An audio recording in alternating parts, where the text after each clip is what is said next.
नमस्कार, आप सभी का स्वागत है एक्सेलशियर न्यूज में। दर्शकों, जैसे कि हम सब जानते हैं कि पहलगाम की जो आतंकी घटना घटी थी उसने पूरे देश को झकझोर के रख दिया था। उसके बाद हमारी केंद्र सरकार ने जो है कई तरह के कदम उठाए थे, कई तरह के ऑपरेशंस को अंजाम दिया था और उसके बाद जो है हमारे सुरक्षा बलों को कामयाबी मिली थी। जितने भी आतंकवादी इस केस में इन्वॉल्व थे उन्हें मौत के घाट उतार दिया था। जी हाँ, 3 विदेशी आतंकवादी जो मौत के घाट जिन्हें हमारे सुरक्षा बलों ने उतारा था, उनकी पहचान जो है हमारे सुरक्षा बलों का दावा है, हमारी सुरक्षा एजेंसीज का दावा है कि उनकी जो पुष्टि है, जो दस्तावेज जो है वो उभर कर सामने आ रहे हैं। वो कहीं ना कहीं जो है ये दर्शाते हैं कि ये तीनों आतंकवादी जो है पाकिस्तानी नागरिकता के वाले थे।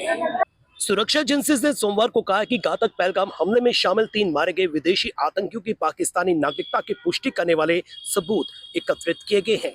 इनमें पाकिस्तानी सरकार द्वारा जारी दस्तावेज और बायोमेट्रिक डेटा शामिल है। इन आतंकियों की पहचान लश्कर ए तोयबा के वरिष्ठ कमांडर्स के रूप में की गई है। इन्हें 28 जुलाई को श्रीनगर के बारी इलाके में स्थित दाचिगाम जंगल में ऑपरेशन महादेव के दौरान एक मुठभेड़ में मार गिराया गया था। ये आतंकी 22 अप्रैल को पहलगाम के बेसरन मैदान में हुए हमले के बाद से दाचिगाम हरवन क्षेत्र में छिपे हुए थे, जिसमें 26 मासूम लोग मारे गए थे।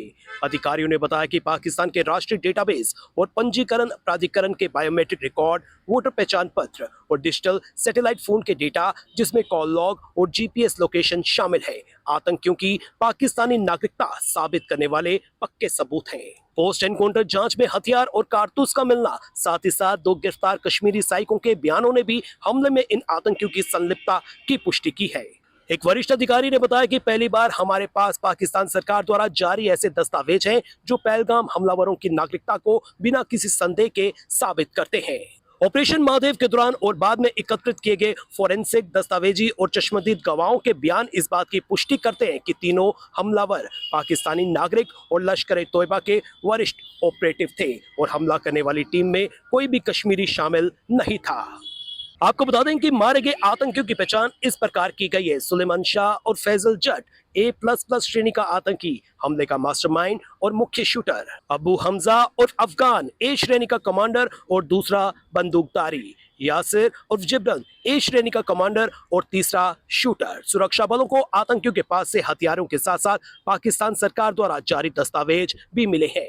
अधिकारियों ने बताया कि इनमें पाकिस्तान निर्वाचन आयोग द्वारा जारी 2 लिमिटेड वोटर स्लिप्स शामिल हैं, जो शाह और हमजा की जेब से बरामद हुई हैं।